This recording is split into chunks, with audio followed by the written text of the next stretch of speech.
Hi, my name is Dr. Francis, Doctor of Veterinary Medicine, and a snake bite prevention agent. Yes, as we all know, we are gradually getting into the dry season, and the seasonal changes, the climatic variations are also going to present its own challenges. And top in the list is the distortions in the habitats of almost all animals, especially those that stay in the wild. Now, there are going to be increased bush burning, there are going to be increased temperature, global warming, and a lot of things. And some of them, most if not all, are going to be seeking refuge into our different homes. So, being a snake bite prevention agent this morning, I would just want to be talking to us about snake bite. It won't be surprising to you to begin to see snakes around different homes, or even as you're walking on the road.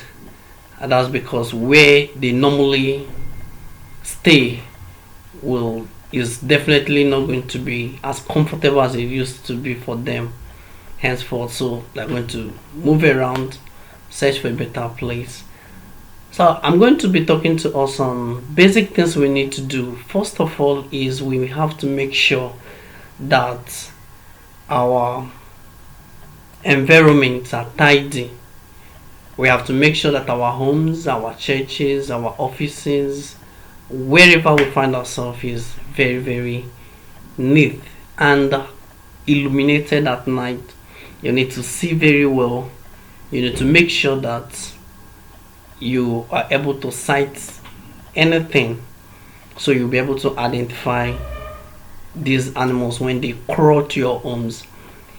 Again, you also need to put on repellents for those who are staying in snake endemic areas. There are a lot of snake repellents in the marketplace, so you can get yourself one and place around your home so that they are going to help you keep these animals away. Again, it's also important we discourage bush burning. When you destroy their habitat, they don't have options than to move into our homes, because they definitely need a place where they could feel safe. So we will try the much we can to discourage bush burning, so they will stay in the wild while we stay at home. But then the season will also push us into, especially those in this part of the country where the major economic activities are farming. So there's going to be increased movement of humans to the wild. So for those who are going to be going to their farms, or for any reason who are going to be going to the bush for one thing or the other, you've got to protect yourself too. You need to wear a very good footwear that is up to your knee. You need to get yourself boots. Snakes are vertebrates, and they are capable of raising their neck up to the knee level. So you don't move to the bushes this time around wearing your slippers, your shoes at an ankle level. No, you need to wear boots that is at least able to get to your knee. Like I said, if you must walk at night, please try to walk with light. Make sure you can see very well. Then, especially those of us around here in Suka areas and some other places where carpet snakes, that's the Echis oslatis, and some other dangerous snakes are, you need to protect yourself and make sure you can see at night. If you must walk at night, make sure you are not walking in the dark. Then what happens if for any reason you are bitten, or you come in contact with someone who is bitten by snake?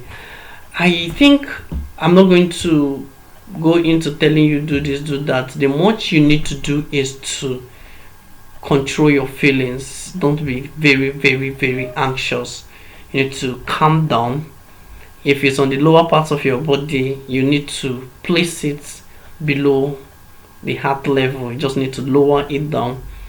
You stay calm and look for the nearest hospitals, especially the ones that are good in managing snake cases. A lot of people are going to tell you do this, do that, but because you do not know exactly the species of the snake, and these different snakes have different venoms. Some of their venoms are cytotoxic, some are neurotoxic, some are hematotoxic. So because you do not know actually the venom in the snake you are handling or you are encountering, you don't need to do much. Just control your feelings, be calm, then remove some of us who wear bangles, rings. Depending on the site of the bite, you need to get rid of those things to limit swelling. Why I won't tell you, because some places are going to tell you suck out the venom, put tourniquet. If you're dealing with cytotoxic snakes, for instance, and you are putting tourniquet, you are limiting the spread to that place. And because they are cytotoxic, when I say cytotoxic, they affect the tissues, they affect the cells. So when you put on tourniquet, it's going to cause enough tissue damages to that very, very part of the body. Same thing to hematotoxic snakes. If the snake that the person is encountering affects the blood cells, especially the clotting mechanism, is one common thing that happens when there are snake cases. At times, blood clotting becomes difficult, and you are opening up the tissue to suck out the venom.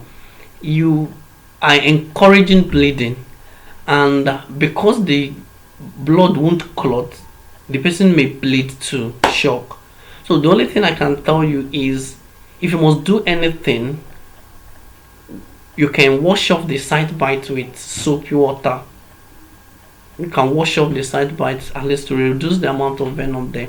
Then stay calm, move to the nearest hospital, and they will attend to you. And I know there are a lot of some persons will say, hey, the snake beats me and is hanging on my leg, and there are people bring up some superstitious beliefs. No, there are snakes that have what we call high dry bite percentage. These snakes do not inject their venom immediately after bite, or why just very fast.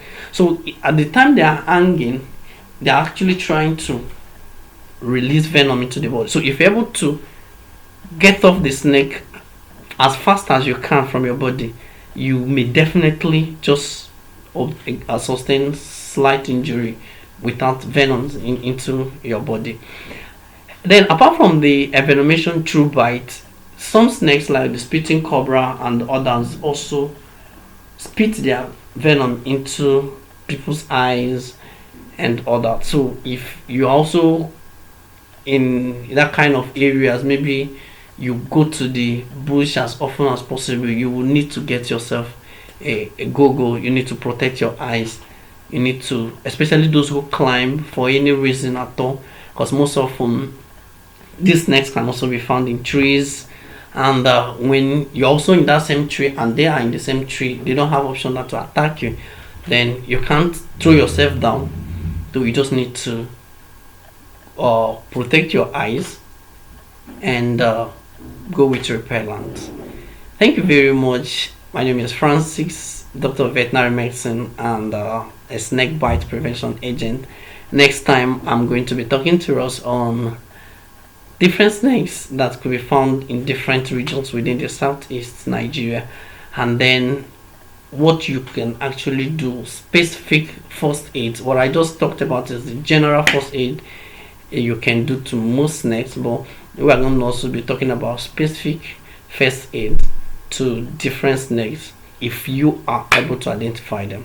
Thank you very much. Don't forget to share this video, click the like button. God bless you. Bye.